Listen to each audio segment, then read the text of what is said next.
Hi, my name is Jamila, and this is my 10-minute presentation for BIO495. And I will be presenting an article which is related to my topic of interest, which is cattle. And it is titled Whole Blood Transcriptome Analysis Reveals Footprints of Cattle Adaptation to Subarctic Conditions. And it is a paper by a group of researchers from Finland and Russia. And on the right side, you can see a beautiful Yakutian cow.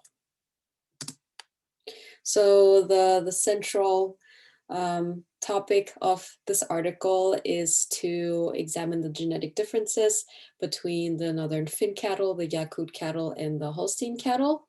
The northern Finncattle and the Yakut cattle are both native breeds, and they have a very small population. They have a dual purpose, so both dairy and beef. And what they have in common is their adaptation to cold climates. And I would say that the Yakut cattle is a very unique breed of cattle in that it can endure very, very, very extreme cold temperatures. The Holstein cattle, on the other hand, is a commercial dairy breed, and it is known for its very high milk yield. Approximately 10,000 kilograms of milk per lactation. And it is like not as cold resistance as the two other breeds, not even close. So the objective of this study was to apply RNA-seq technology to profile the whole blood transcriptome of those three breeds and to characterize their genetic differences. And this has not been done yet for the northern Finncattle and the Yakut cattle. The methods that were used are pretty standard for RNA-seq. First, samples were collected. They had 9 animals that they were testing, 3 of each breed, and 2.5 milliliters of blood were taken from each animal. The PAX gene blood RNA kit was used for RNA extraction. The RNA sequencing, as usual, at first, the library was prepared and the average RNA-seq library fragments were in the range of 250 to 350 base pairs. However, only the good libraries were selected and then sequenced to generate 75 base pair reads. Then finally, the raw sequence was pre-processed for quality control and to get an overview of the sequences. The processed paired end reads were mapped against a cattle reference genome and transcriptome, which is available on Ensemble and NCBI. The statistical analysis of read counts was done, and finally differential expression analysis was done with gene ontology and CAG pathway analysis. So the results actually showed that more than 87% of the reads mapped to the reference genome. And as we can see here, actually the Holstein cattle was a lot closer to the reference genome, which is likely due to the fact that the reference genome was done using Hereford cattle. So Hereford cattle and Holstein cattle are more closely related. Then followed by the Yakutian cattle, which had 87, 88% mapped reads, and then finally northern Finncattle with 87 and 89%.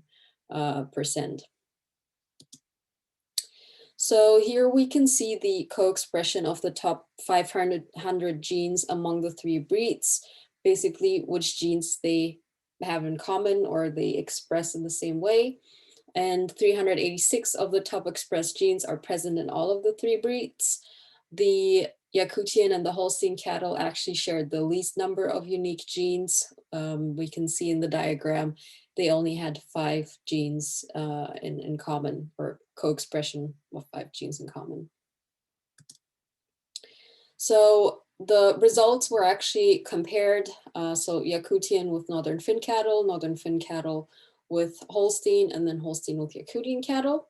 So here we can see the results for differential gene expression between the Yakutian and the northern Finncattle. And it showed that 189 transcripts were significantly differentially expressed between the two breeds, of which 108 were upregulated in Yakutian cattle. So if we look in the table, we can see the results from gene ontology and KEGG pathway. And what really strikes the eye for me is that the majority of these pathways are related to disease, immunity, and viral processes. And this could be associated with their adaptation to the climate, the cold climate, the harsh conditions. So we can see, for example, the gene ontology for the Yakutian cattle shows, natural killer cell chemotaxis, negative regulation of viral processes. So all of these were upregulated, and if we look at the differential gene expression between the Yakutian and the Holstein cattle, we find that, well, first of all, the highest number of significantly differentially expressed genes was identified between those two breeds. And upregulated in Yakutian cattle, the researchers found 108 gene ontology terms and 18 KEGG pathways. Upregulated in Holstein, 97 gene ontology terms and 16 KEGG pathways, which are all included in the additional material of the paper. Then also the differential gene expression between northern Finncattle and Holstein cattle was looked at, and they found 250 significantly differentially expressed transcripts. In northern Finncattle, only one GO term was identified and no KEGG pathways, while for upregulation in Holstein cattle, they found 62 GO terms and 32 KEGG pathways. So finally, they looked at the uniquely differentially expressed genes, meaning the genes that are uniquely expressed in each breed. Interestingly, in the Yakutian cattle, they found 139 uniquely differentially expressed genes, of which 89 were upregulated.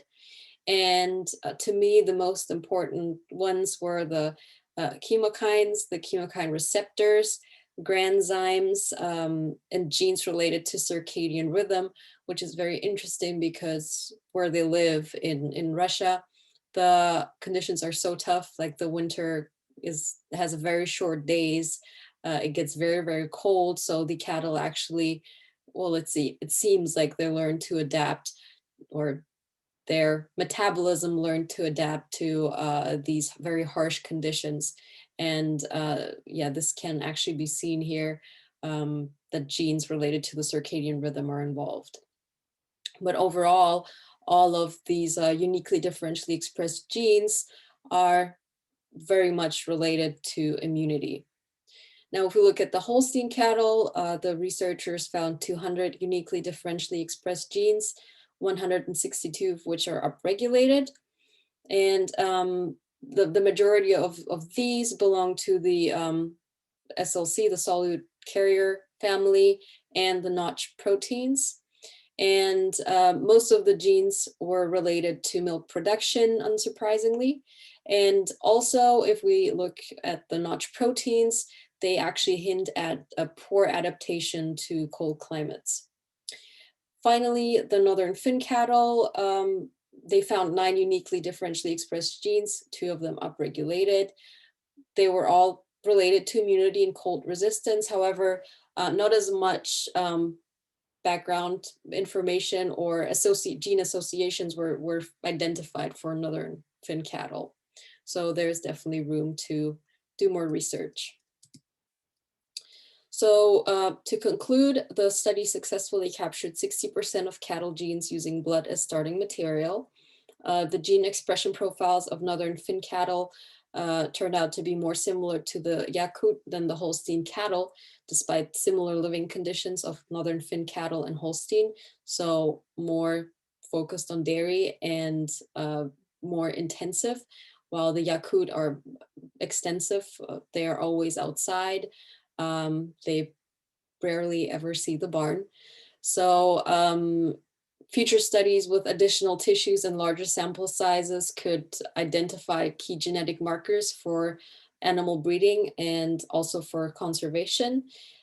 So definitely this is very interesting. And for me, I would like to look closely at what kind of genes they found and use that and to apply it for Podolian cattle, which is also known for their robustness and for their very strong immunity.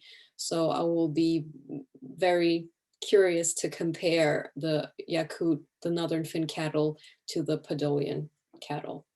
Thank you.